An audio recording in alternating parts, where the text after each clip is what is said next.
حقیقت کیا ہے اس میں؟ حقیقت کو تو پتہ ہی نہیں چل رہا ہمیں۔ کوئی کہہ رہا ہے ایران کی جیت ہو رہی ہے، کوئی کہہ رہا ہے اسرائیل کی جیت ہو رہی ہے، کوئی کہہ رہا ہے امریکہ کی جیت ہو رہی ہے۔ لیکن اگر دیکھا جائے تو یہ مڈل ایسٹ کی جنگ ہے۔ مڈل ایسٹ میں یہ تمام تر ممالک شامل ہو جاتے ہیں: انڈیا، پاکستان، ایران، بنگلہ دیش، سری لنکا، مالدیپ، بھوٹان۔ اصل میں یہ مڈل ایسٹ کی جنگ ہے۔ ذرا سوچنے کی بات ہے، ایک طرف ایران، دوسری طرف اسرائیل، اور بیچ میں پورا مڈل ایسٹ جل رہا ہے۔ اب ذرا سوچنے کی بات ہے، کیا یہ صرف ایک وار ہے یا ورلڈ وار 3 سٹارٹ ہو چکی ہے؟ میں آپ کو اس وار کا بیک گراؤنڈ بتاتا ہوں۔ اس وار کا بیک گراؤنڈ یہ ہے کہ اسرائیل اور ایران ہمیشہ سے جو ہے دشمن نہیں تھے۔ 1979 کے بعد سب کچھ بدل گیا۔ 1979 کے بعد سب کچھ بدل گیا۔ ایران نے اسرائیل اور امریکہ کے خلاف سخت پوزیشن لے لی،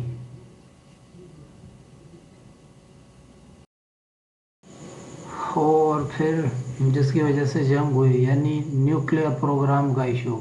ایران نے کہا کہ ہم نیوکلیئر بم بنائیں گے، جبکہ اسرائیل اور امریکہ اس پر بزنت ہو گیا کہ نہیں جی، ہم کسی کو نیوکلیئر پاور اب بنانے نہیں دیں گے۔ جبکہ رشیا نیوکلیئر پاور ہے، انڈیا نیوکلیئر پاور ہے، پاکستان الحمدللہ نیوکلیئر پاور ہے۔ تو پھر ایران کی نیوکلیئر پاور بننے میں کیا مسئلہ ہے جی؟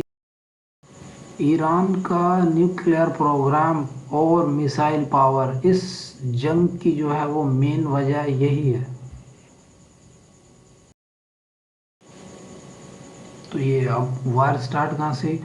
2025 اور 2026 کے درمیان ایران کے اوپر مختلف طریقوں سے اٹیک کیے گئے اسرائیل کی طرف سے، تاکہ وہ نیوکلیئر ویپنز نہ رکھیں، نیوکلیئر بم کی تیاری نہ کریں۔ تقریباً 100 سے زائد ڈرونز اور میزائلز اسرائیل نے ایران کی طرف حملہ کیے۔ تقریباً 100 سے زائد ڈرونز اور میزائلز یوز ہوئے ایران کی طرف، اسرائیل کی طرف سے۔ تقریباً 100 سے زائد میزائلز اور ڈرون اسرائیل نے اٹیک کیے ایران کے اوپر۔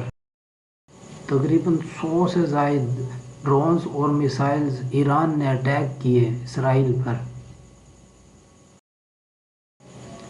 پھر یہاں پر سب سے بڑا ٹویسٹ آیا، ایران بھی جنگ کے بیچ میں آ گیا۔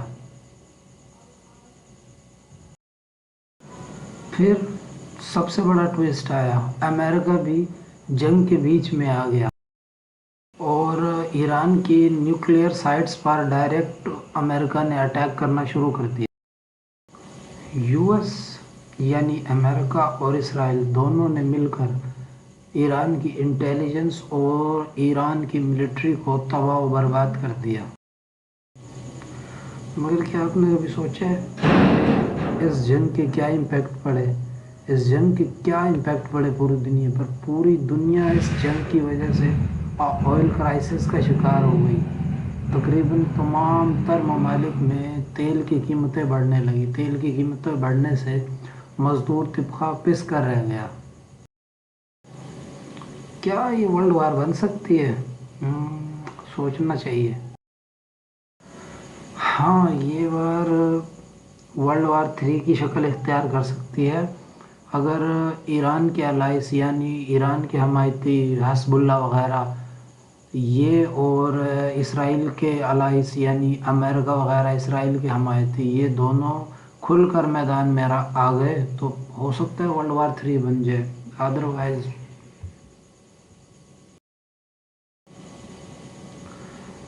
تو آپ کیا سوچتے ہیں، ایران جیتے گا یا اسرائیل؟ کمنٹ میں ضرور بتائیے گا۔